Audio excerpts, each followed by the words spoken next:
the evil regime labels Life Genuine a cult. CFA. July 5th, 2025. The evil regime has already branded Life Genuine as an illegal organization. But that label is far too weak to reflect the true value, significance, and historical standing of Life Genuine. Lately, the regime has been racking its brains, gathering and assembling materials to label Life Genuine as a cult. I welcome this with open arms. To be praised by scoundrels is no honor. To be slandered by them, that is. Whatever the evil regime denounces as wicked is surely good. Whatever it applauds as virtuous is most certainly evil. In this digital age, truth can no longer be buried.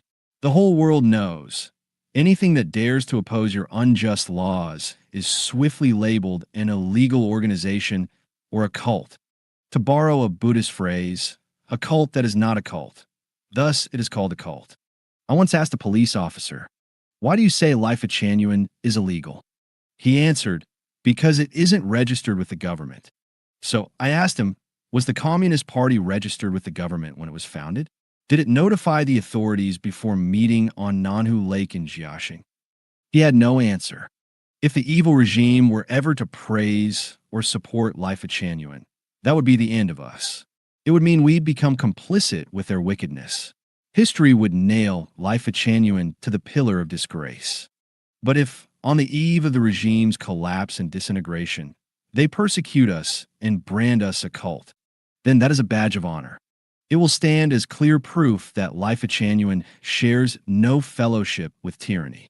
Our legacy will endure, remembered through the ages.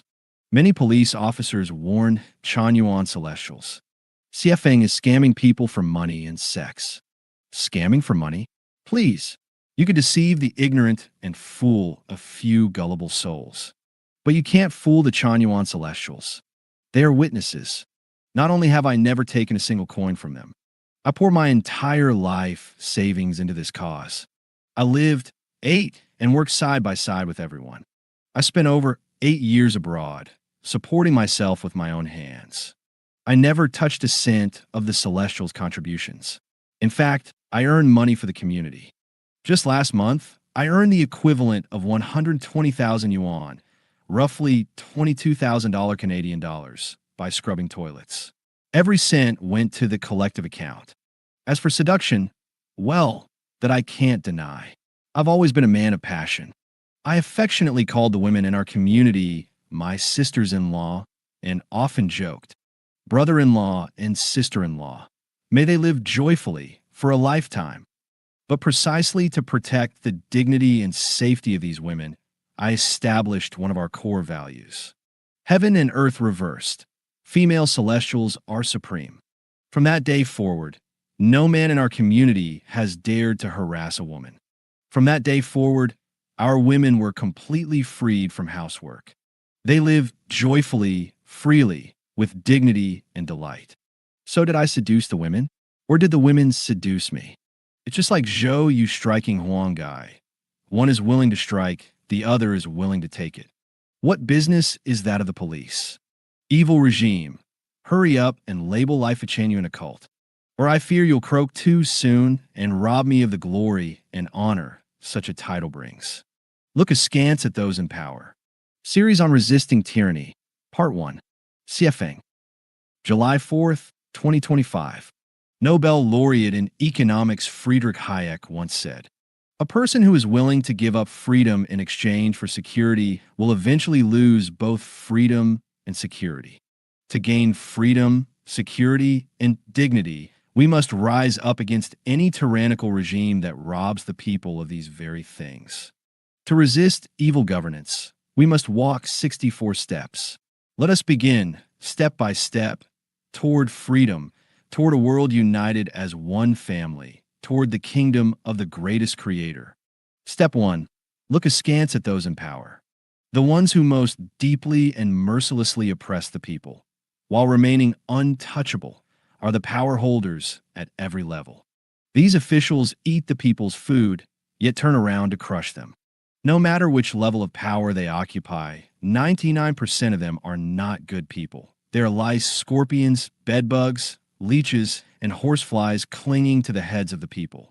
From this day forward, let us cast sidelong glances at those in power.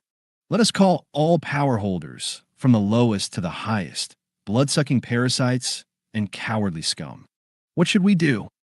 Whenever you see someone wielding power, say silently in your heart, "There goes a bloodsucker. That one is a turtle bastard."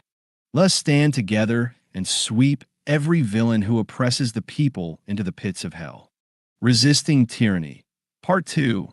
Sever all ties with evil regimes. CFA. July 5th, 2025. Those who exchange glances with snakes and scorpions will, in the end, be bitten by snakes and scorpions. Those who collude with evil regimes will, in the end, be ruined by them. Harsh governance is fiercer than a tiger. Evil regimes surpass even snakes and scorpions in cruelty. When the people cannot live in peace, when freedom, security, and dignity are stripped away, it is all the work of evil regimes. Unless evil regimes are overthrown, the people will continue to suffer. Part 2. Sever all ties with evil regimes. What destroys productivity most? Evil governance. What harms the people most? Evil governance. The greatest lies come from evil governance. The worst policies are crafted by evil governance. To walk with evil regimes is utter ignorance. Only by breaking away from them can one rise again. Relying on the leftovers tossed down by evil regimes is the life of a slave. They parade their power by draining the people's blood and sweat. They produce no wealth, yet they seize and squander it. They are more vicious than bandits, darker than the underworld.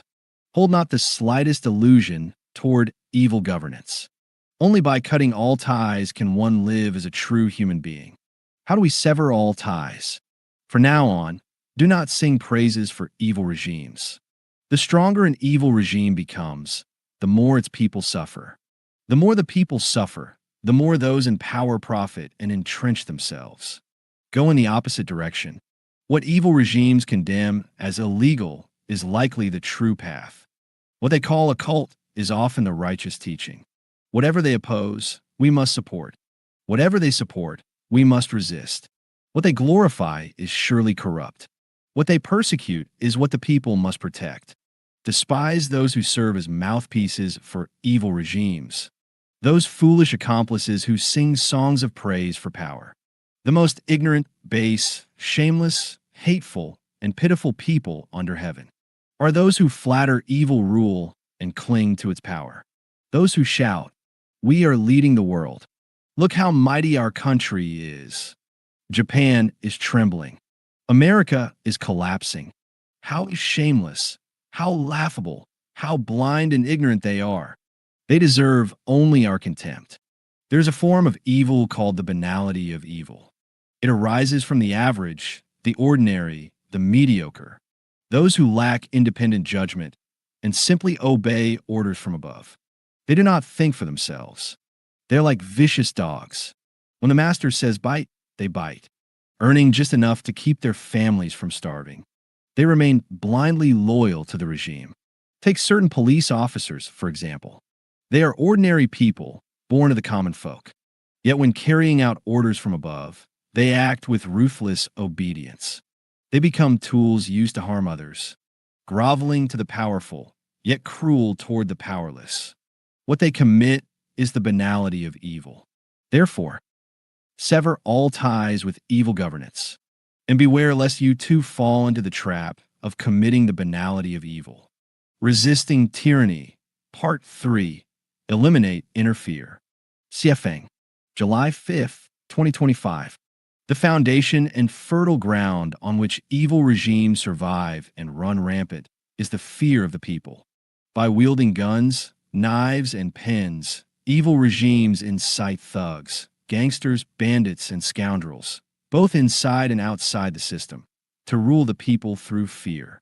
They do this through arrest, detention, freezing bank accounts, confiscating property, forcing people out of work, threatening family members, cutting off economic resources, destroying reputations, labeling people as illegal or cults, charging them with treason, branding them as landlords, rightists, or counter-revolutionaries, demolishing homes, expelling them from their communities, accusing them of picking quarrels and provoking trouble, blacklisting, revoking passports, making people disappear, pushing them to jump off buildings, staging car accidents, sudden deaths, or mysterious illnesses, on and on, in every way imaginable to make people anxious, fearful, and silent. The more fearful the people become, the smoother the evil regime operates. The more the people cower, the more unrestrained the tyranny grows, an endless, vicious cycle. Ruling through fear is a time-tested method that evil regimes have used for thousands of years. It's like a mountain bandit shouting at a traveler, "Hand over your money or I'll cut off your head." Frightened, the traveler gives in. Fear is planted by evil regimes. The more we fear, the happier they become, and the more madly they act. Only by eliminating inner fear can we break free from intimidation and allow the people to live in peace and security. Resisting Tyranny, Part 3. Eliminate inner fear. Fight evil regimes with their own methods. Kindness can never overcome vulgarity. Civilization alone cannot defeat barbarism. Appealing to evil regimes with morality, reason, etiquette, universal values, compassion, or shame is useless. It's like Zelensky appealing to Putin for the rule of law. What use is that? Evil regimes only understand one thing. If you are stronger, you're the master. If I'm stronger, you're my servant. So what use is fear? Even if we pathetically call them master and beg them for scraps, will they give us a share of anything? For more than a decade, Life at Chanuan tried to keep its head down and get along. What was the result? The oppression only intensified, and now it has escalated to outright persecution. In just one day, more than 80 Chanyuan celestials were arrested in different places. Did fear help? Did cooperating with their unjust laws bring peace? No. Fear only emboldened them. Oppression turned into tyranny. So if we wish to break free from oppression, we must first eliminate our fear of evil regimes. At worst, what can they do? Kill us? Torture us? Will wagging our tails and begging for mercy save us? Will that give us eternal life? Turn your fear back onto those who instill it. Throughout history, uprisings against tyrants were effective ways for the people to reverse the fear. Some say, we must not fight barbarism with barbarism. We must use civilization. Nonsense. If that's your so-called civilization, even your great-grandchildren's grandchildren will still be crushed by tyranny. To punish evil and uphold good is the highest law under heaven. Everyone on earth who is oppressed and persecuted has the right and the responsibility to do so. Today, evil regimes grip every citizen through a mesh of constant oversight, woven into every corner of daily life. But the most lethal weapon is cutting off a person's means of survival. That is why grassroots charities must step forward and lend a hand, so people can survive first. Once the fear of survival is gone, fear itself begins to fade. Then we can stand tall and say no to tyranny. If survival is no longer possible, let the nearby oppressors taste the fear they've inflicted, a warning to the rest. After all, if there is nothing left to lose, why not stand up and strike once for justice? Only by eliminating the fear within us and returning that fear to those who instilled it can we gain freedom, security, and the dignity of being truly human. Resisting Tyranny, Part 4. Support all who resist evil regimes. CFang, July 5th, 2025. Today, the greatest enemy facing ordinary people is not natural disasters, not economic downturns, not unemployment or debt, and certainly not sanctions from the United States, but evil regimes. Evil regimes have taken wickedness to its extreme. They are bandits, mobs, gangsters, and bullies. They provoke trouble without cause and commit every imaginable evil. From head to toe, they are rotten through and through. If evil regimes are not eliminated, the world will not find peace. If evil regimes are not eliminated, no one will feel secure. If evil regimes are not eliminated, starting a business becomes a struggle. If evil regimes are not eliminated, debts will only pile up. If evil regimes are not eliminated, we will be besieged on all sides. If evil regimes are not eliminated, misfortune will strike at any moment. If evil regimes are not eliminated, their shadows will never leave us. If evil regimes are not eliminated, there will be no way forward. Therefore, all who resist evil regimes are saviors of the people, bringers of blessings, saints worthy of our respect, love, support, and admiration. No matter who they are, regardless of their background, profession, gender, or age, if they resist evil regimes, they are heroes in our eyes, Buddhas and bodhisattvas in our hearts. Support all who resist evil regimes. At the forefront are the Falun Gong practitioners. They have stood firm, made their position clear, borne the heaviest burden, and contributed the most. They deserve full support. Years ago, we believed the regime when it labeled Falun Gong a cult. Now, as this same regime fabricates charges and arrests Chan Yuan celestials nationwide, trying to brand Life of Chanyuan a cult, we have come to realize the truth. The real cult is the regime itself. It is not only a cult in the truest sense. It is an illegal organization in every way. The Tiananmen heroes of June 4th, 1989, suffered inhuman repression and torment. For more than 3 decades, they and their families have continued to resist the regime in every way they can. Their courage and perseverance deserve recognition and support. Believers of Catholicism, Christianity, Buddhism, and Islam have long faced persecution, yet they have never ceased resisting. For the sake of their inner faith and sacred beliefs, they endure hardship and oppression, silently praying and meditating in resistance. Many have chosen self-immolation to express their devotion to heaven and their deepest protest against tyranny. We must support them. We must support all who live by true faith. For those with true faith never collude with evil regimes, whether self-exiled or forced to flee. Millions of intellectuals, entrepreneurs, scholars, artists, and emerging talents have left their homeland. 99% of them are people of thought, culture, insight, and ability, the backbone of society. With tears in their eyes, they left their homeland for freedom and safety. For decades, they have worked tirelessly to expose the truth and awaken public consciousness. They deserve our respect and support. From all walks of life and across all regions, brave individuals have risen, like the hero Peng Zhaizhou, who hung banners from Beijing's Sitong Bridge to protest tyranny. For the sake of freedom, dignity, and the people, they have dared to confront the regime head-on. There are now too many such heroes to count. They, too, deserve our respect and support. We do not ask where they came from. We do not ask what their original intentions were. As long as someone resists the evil regime, even if all they do is quietly curse it under their breath, that alone is rare and valuable. Such people deserve to be respected, supported, and protected. They should receive financial assistance when needed. Those who sacrifice their lives resisting tyranny should be honored with monuments and remembered for generations. Their parents, spouses, and children should be provided with the basic necessities of life.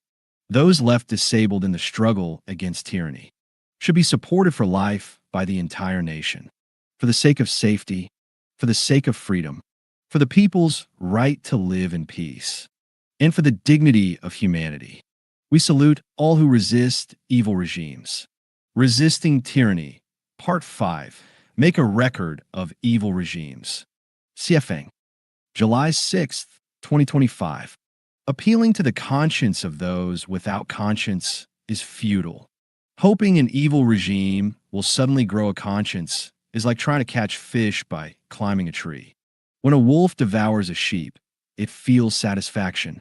When an evil regime suppresses and persecutes the people, it feels delight. So any resistance that does not strike at the root of such evil is ineffective. Petitioning, ranting online, exposing the truth, marching in protests, handing out leaflets, hanging banners. These may stir up some noise, but they do not achieve the aim of dismantling the evil regime. Petitioning is like reporting a nephew's crimes to his uncle. Not only will nothing come of it, but the uncle will warn the nephew about who's trying to cause trouble. Cursing online is pointless. An evil regime is shameless. Insults have no impact. Would a crocodile care if you scold it for swallowing a fawn alive? Will an evil regime restrain its evil deeds just because you expose the truth? Its attitude is simple. I'm a thug. Who can stop me? It doesn't care whether the truth is revealed or not. As for demonstrations and mass protests, unless they shake the regime's foundation on a nationwide scale, it doesn't care. It will send in thousands of police and paramilitary officers to crush it with ease. If necessary, the military will be called in. Once machine guns and tanks start firing, the crowds will scatter. The leaders will be arrested or fall from high places, and the fiery movement will vanish overnight. So where do we begin in resisting evil regimes? Resisting Tyranny. Part 5. Keep a record of the evil regime. Even the wildest beasts, tigers, lions, bears, will flee when they sense danger. So too will the enforcers of evil, though they are even more brutal than wild animals. Do not underestimate their intelligence, their perception, or their keen sense of danger. Once they sense that they've been targeted by hunters, they will run. This is their nature, their instinct. Keeping a record is about making them feel danger drawing near. So they start to restrain their violence, suppress their demonic nature, and curb their beastly instincts. But how do we do it? Understand this first. Listing the regime as a whole carries little weight. The real impact comes from recording specific individuals. Whoever hurt you, exploited you, or persecuted you, record them. Whether it's a police officer, a party secretary, a security guard, a bureaucrat, a village official, a demolition crew worker, or an urban enforcement officer, put their name on the list. Don't excuse them just because they claim, I was only following orders. Ignore their excuses. They are the ones who directly harmed you. They have committed what Hannah Arendt called the banality of evil. To do evil is to commit a crime. Remember, focus only on the direct enforcers and perpetrators. Don't worry about who gave the orders or devised the plans behind the scenes. Those people are hidden from view, and their actions are beyond your reach. Most of the regime's executioners may appear to be ordinary people, but it is precisely these ordinary helpers who make the regime's evil possible. Eventually, these accomplices will reveal the names of the planners and masterminds, in the hope of reducing their own punishment. What should the record contain? Name, gender, approximate age, home address, occupation, what they did to you specifically, when and where it happened. You don't need to confront them. In many cases, you can't. Just record everything in detail. Then find a way to upload it to an evil regime's record book website, so it is documented and preserved, awaiting future judgment. Even if you die, the record remains. Justice will find you. Someone will clear your name and avenge your suffering. We earnestly call on those with technical skills and resources to create this evil regime's record book. Such a website would be a noble act, a sacred mission to rescue the people from suffering. Your merit will shine through the ages. Generation after generation will remember your name and honor you with reverence. Resisting Tyranny. Part 6. Form triads to resist together. Xiefeng. July 6th, 2025. A pair of fists cannot match 3 hands. A triangle is the most stable structure in nature. To all who are oppressed and persecuted, do not fight alone. You need to stand together. In every village, every workplace, find 2 like-minded people and form triad. Three people bound by trust and shared purpose, united in loyalty and resolve, ready to face life and death together. If one is in danger, the other two must respond at once. Two people are not enough. They can be easily silenced. More than three draws unwanted attention and risks being labeled an illegal organization. Three is ideal. Move quietly.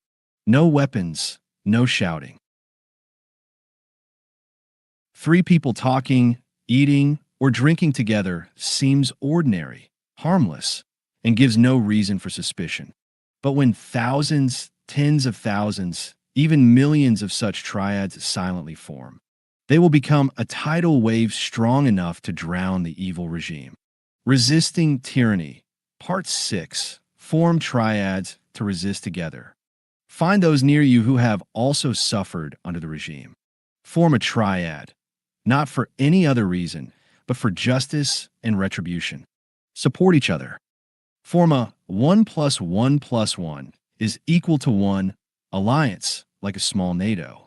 When one is in danger, the other two respond with military precision. Wait patiently. When the time is right, triads can rise to punish the wicked and uphold what is right. Track down those who persecuted you. Make them return what they've taken. Make them pay for